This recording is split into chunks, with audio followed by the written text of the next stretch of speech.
Good evening and welcome to Hello It's Us, a program dedicated to the premise that life in general goes better if it's all of us working together as opposed to you, me, and them all working at cross purposes. Hello It's Us is brought to you by a collaboration of the Extended Dream Foundation, Channel 18, PATV Channel 18, and all its folks. I'm Terry Cunningham, one of your co-hosts. Tonight, we have part 2 of our show with Debbie Stark from Home Instead Senior Care. Glad we had enough to continue on. And at the end is my co-host, Keith Ruff. I'm Terry. Okay. Thank you again for having me. I think, did we cover everything on qualifications of the folks you hire? I think we did. I kind of ran through the gamut of what we look for in our process of selecting caregivers. I think we did. Which is impressive. One of my biggest frustrations is that the state doesn't have any requirements. Mm-hmm. And as a result, there's some real doozies who manage to get hired. Well, and you know, Terry, I'm really proud of Home Instead.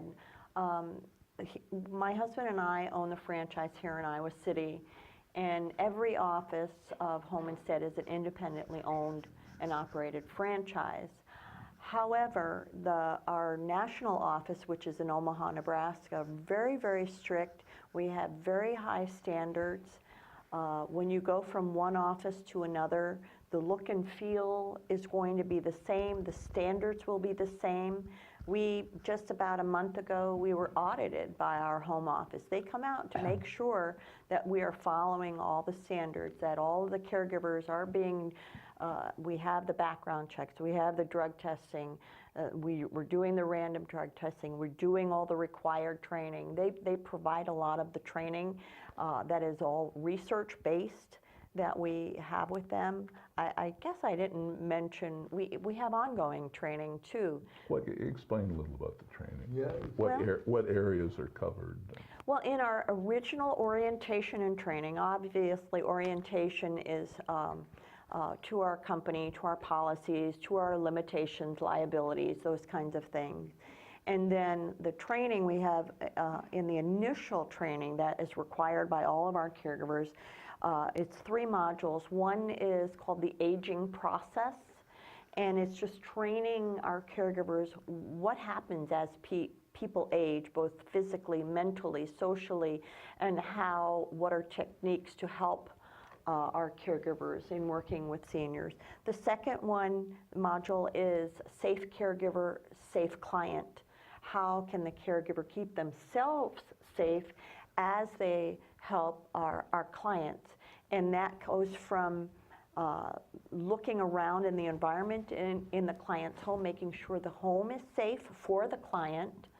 Right now we have a little button on our web page that anybody, and you don't have to be a client of ours, can go on and hit a button, and it kind of takes you through your home, room by room, looking for things to make sure, have you checked this, have you checked that, to make sure things are safe. Or we will come out to a person's home and do a safety check of their home. But that's all that we cover all that with our caregiver to make sure when they're doing transfers, how to do those transfers safely. From a bed to a wheelchair, how to use a walker and those kind of things. So we go through that in our training. And then we have the 3rd module is building relationships. How to do that? I think we talked about it in the last show, how it's important to listen and learn from our clients and help them and engage in activities that are going to be mentally stimulating and physically stimulating, but how to build a relationship. So those are the 3 absolute requirements that we have with all of our caregivers. They have to go through those 3 modules of training before we send them out the door. And then we have an 8-hour Alzheimer's and other dementias training that we're in the process right now of having all of our caregivers go through. And we bring the caregivers into the office in 4-hour segments as we take them through. But that's something also that we're offering free to the community. We've had several workshops. We shorten it up a bit for the community. We've done anything from an hour to 2 hours. We've even done a 45-minute segment when one group asked us to come in on learning about Alzheimer's and other dementias, and what can you expect, and how do you manage behaviors, and things like that. So we have the Alzheimer's training. We have personal care training, where we teach our caregivers how to give baths and showers, how to give bed baths when a client can't get out of bed, toileting, and those kinds of things. So we have ongoing, we have quarterly caregiver meetings in our office or next door, and in those quarterly meetings, we always have some kind of training at that same time. So I feel that our caregivers are very well trained. They're learning, even though the state doesn't require all of this, it's important to us. And I think all of the Homestead franchise owners that I know all have personal stories why they're in the business. My husband and I, for example, my mom passed away 9 years ago, and she died, and she had Alzheimer's. And she was in a facility the last 2 years of her life. And prior to that, she lived with my brother for 5 years until my sister-in-law had a stroke and couldn't help my mom. It was a very, very difficult decision to do that, but it's very, very dear to my heart. 2 years ago, my husband's father passed away, and he had care in his home for 3 years before he passed away. The last 2 days of his life, he was in the hospital. But before that, he had 3 years of caregivers coming into their home. So for us, it's very, very personal. And Homestead, its tagline, to us, it's personal. And everybody, all the franchise owners that I know have a personal story like that. I tell our staff in our office, when you don't hire someone to be a caregiver unless that's someone that you would put with your own family member. That's how important it is to us to have the right person in the family. And I think, Keith, you've had a number of our caregivers in your home, and any one of them I would have with my own parents. Yeah. They're not alive right now, but that's how strongly we feel about that. I feel that way too. Yeah. And we have ongoing training, like the one caregiver that's working with you, Keith, is with another client, and she just needed some more assistance on ideas and how to help this one particular client. And she's on our list to go through our Alzheimer's and other dementias training, but she hasn't been able to get into a class. So I just brought her into the office and spent about an hour and a half with her, just talking about different techniques and different things to do. So we'll do that with our caregivers. When we know a client has a need, a special need, if they don't know, we get them right back in the office and go over it and talk with them and help them learn what to do. Really go with it, because he's very curious. He's never stopped asking. Mm-hmm. Yeah, yeah. And we have a nurse that works in our office too, so she does our training and helps with some of the training with the caregivers as well. She actually does right now. She's doing all of our caregiver training. So, and that's important. So we don't have a state certification process, but I feel really, really good about the quality of our caregivers. And I don't know what other services like ours do. I do know that some of them do not have the process nor the extensive training that we have. Mm-hmm. Do you have a typical applicant, or are yours all over the board too? As far as qualifications, or as just far as As- age, or? As far as, I guess, a combination of all of that, you know, as I mentioned, I guess, before we started, when I was in Marshalltown, the agency I used, the average age of their workers was probably about 40, most of them women, most of them who had their kids well on the way to being raised and was still a way to be able to work, but be at home when kids headed out to school Sure. and back either before or shortly after they got home. Our caregivers really are from a wide spectrum. We have a lot of students from the university here, like I mentioned last segment, that are studying nursing or studying social work or studying physical therapy. And this is a good opportunity for them to, you know, a lot of them are looking for work, but this is the perfect opportunity for them to get hands-on experience before they actually get their degree. So we have a number of students, but we have retired nurses, a couple of retired nurses, and we have a number of that middle-age women.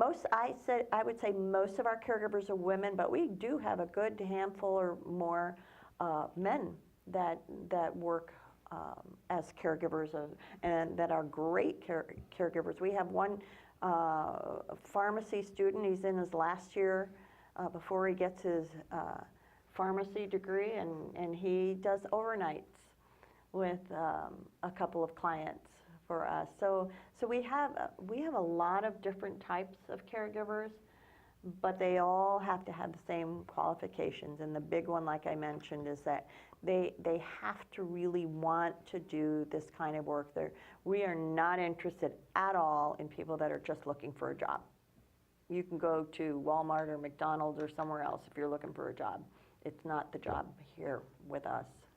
And then we're very flexible. We work around students' schedules, and then we do have some of those at-home moms that have time during the day that need to be home for their children. We have some caregivers like that too. So it's a real broad spectrum of ages, mostly women though, and backgrounds from the professional experience to experience with just family members.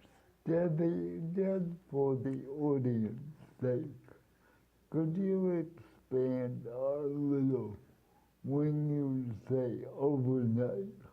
I know what overnight means, but many of the people in the audience might not understand what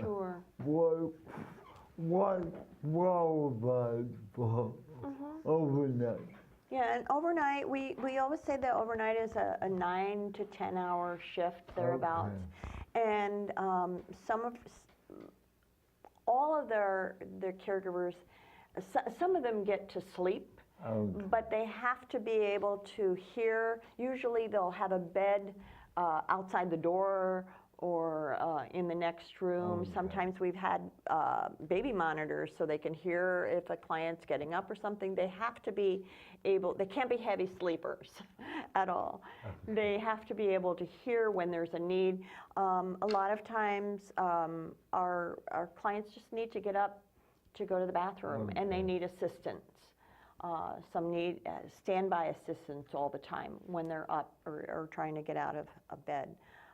We have what we call a short or a long overnight, and the long overnight is when they are up 4 or more times with the client during the night. Wow. A short one is when they're it's 3 or less when they're up, but they have to be able to be up anytime when the clients need them.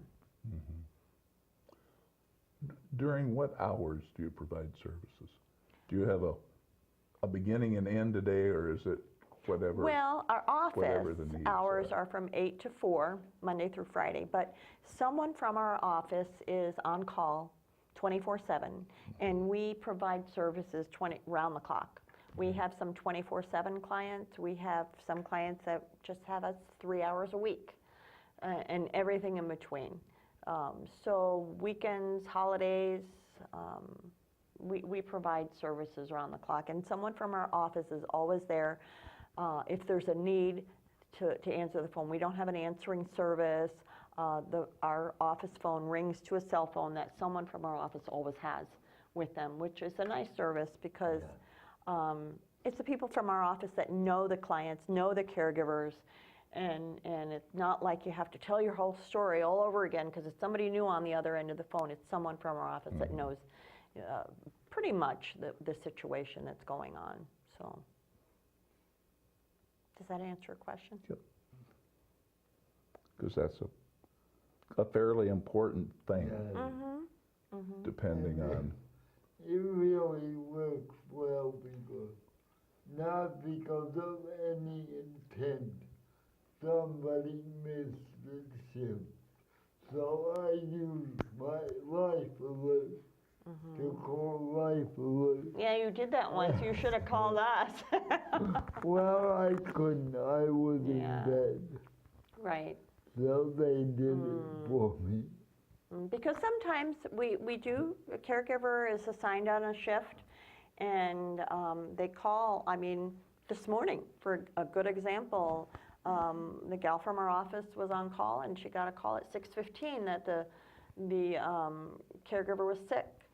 And well, she was fortunate enough to call and get someone else to be at the shift, and the caregiver that was there stayed a little bit longer until the next caregiver got there. But sometimes we've had our staff from the office go out and cover a shift when someone was not able to make their shift. And so that's what we do. That's part of being who we are.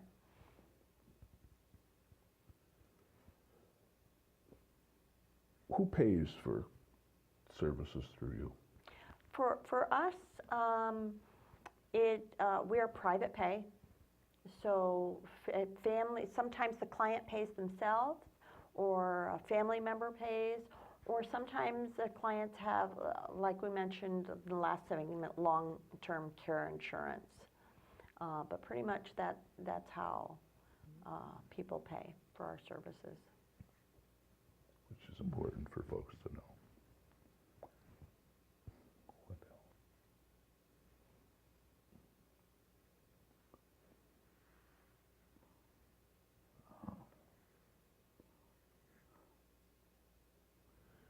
We talked a little bit earlier about seeing the need for home health care continuing to increase. And you shared with us some of the numbers of what the aging group is going to be then. Where are we going to find all the folks to fill those jobs? You know, Terry, that's a continuing challenge. For us, I think, as well as other services like us, you know, we are constantly recruiting people to do this. That will be one of the big challenges, absolutely. We go to a lot of places, we advertise, we are on job boards, we go to churches. There's just a lot of different places we're always seeking to find caregivers. But as that population grows, that's going to be an increasing need for that. Absolutely, that's a big challenge for us. We're always looking for new caregivers, people that want to do this, that have a heart for this. I think one of the things that research shows is that now there are many, many more family members that are providing that home care. And people want to do that, but what happens as the needs of the client increase or the family member increases, it's very, very stressful for a family member to provide those. And you see a lot of depression, a lot of stress, a lot of anxiety. A lot of burnout. Yeah, a lot of burnout. Yeah. Absolutely. Right now, Home Instead, we have 1,000 offices worldwide. We're in 18 countries. We're the largest home health care non-medical service in the country. A little over 700 in the United States. We have 65,000 caregivers worldwide right now that are serving clients for Home Instead, and we're just one of the many. So there is a huge need for caregivers, and there's going to be a growing, increasing need for caregivers. And I think part of the reason for that is better health care. I noticed in my field, many more people with disability are living that much longer because of better health care. Yeah. But it's a concern and it's a challenge because if there aren't enough, there are going to be many people that maybe can't afford the services or don't have a family member that are going without. And that's very, very sad to see that in the richest country of the world. Yeah, because ultimately those folks end up in a facility. Right. Yes. Why do you think it is, and I guess maybe you don't see this perspective, that the in-home care and home health aides, and even CNAs in facilities and that, seem as a group to not get nearly the respect that they should, and the work that they do is quite often, kind of poo-pooed and, they're glorified babysitters. And, that's so far from being accurate. Yeah. And that's one of the reasons given, and the qualifications and that, I think, hurt this too, in folks getting paid what they really should. Oh, yeah, and there's other professions, like teachers, for example. Yeah. Maybe. I think a lot of people don't, you're exactly right. They might think it's a glorified babysitter, and they don't until they step into their own shoes and do the work themselves. And I think families that have been doing the care and then have the home health care person come in, the caregiver come in, we have a number of families that say they're worth their weight in gold because they see the value. But I think the general population doesn't see that. I think you're right. Because, it's 100% right. And you talk about the amount of free care that's being provided. And it's in the billions of dollars every year. Definitely. And as you mentioned, the stress that is on families, and respite services, which are so desperately needed by so many families. There's not enough out there. Right, and that's one of the things that we do too. Sometimes we don't have, we have clients that don't need ongoing care, but they just need that weekend away, every now and then, where they just need to have a break, and we're able to provide that. But you're right, there's not enough. Because, they're in most cases foregoing somebody in the family being in the community working. So there's more pressure put on one to earn enough to take care of the family. Absolutely. So somebody can stay home.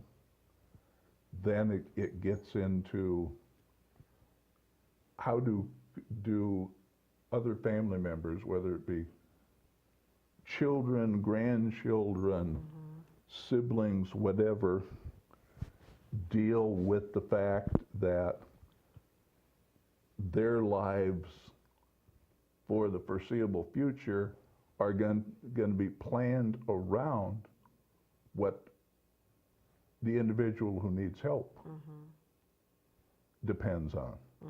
Which means that, you know, mom and dad aren't going to make it to all the school events or all the extracurricular events, or may or may not be able to make it, you know, to church activities, depending on, you know, as I say, whether it's a child, whether it's a parent, and there aren't enough support groups out there where people can go and find out, you know, they're not the only ones. And, you know, it could be every house in a block is undergoing something like that. Oh, yeah. And none of them know, because it's not something that gets talked about very much. Yeah. Because people feel guilty about admitting the toll that it's taken on a family. We find that so much, Terry and Keith. We find that families, if they're not able to fully take care of their parent, their aging parent, or if they admit that they're feeling stressed, they feel that they're not being the daughter or son that they're supposed to be. And one of the things we at Home Instead say, you know, when you bring in some home health care, it lets you be a daughter again. It lets you be a son again, instead of being that caregiver. And it frees you to be your mom or your dad's daughter, and not always having to be taking care of them. Yeah. The roles reverse as they age, and now your parents have taken care of you, and now you're taking care of them. But you need to do that. How do you change that dynamic? Suddenly, yeah. It's education, I think. Because the parent now needs the care, the parent is always going to be the parent. Right. And that's difficulty. And, you know, it's kind of the same way as we talked a little before the show about getting folks with disabilities in the aging population to work together for common needs. There are so many people out there who are providing service for no cost. We certainly won't say free, because it costs a lot. At no cost to the states, the federal government, whatever, that if they all decided, I can't do this anymore, it's your responsibility now. It would scare the government to death. Yet, if there was a way they could reach out to each other and form groups and coalitions and lobby for more funding for this, and to put the emphasis on doing it someplace else. And with that, we've burned through our second show. I think we're going to have you back again sometime to finish, I would love to our do that. list of I would love questions. to do that.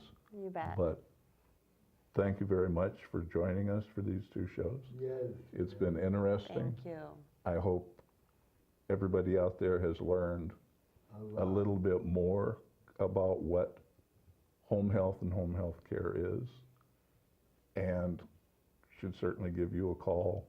Yeah, and we have a website. It's homeinstead.com/314. That'll bring you right to our Iowa City franchise website. And our phone number is 319-358-2340. If you have any questions at all, Our website is full of lots of resources, whether or not you ever use our services, but go out there because there's lots of things out there for the family caregiver. And so, yeah, Great. See you again, I'm sure. I hope so. Take care. Take care, Keith. Bye, everybody out there. See you again soon. Take care, God. Thank Have you. a good week out there. Yep.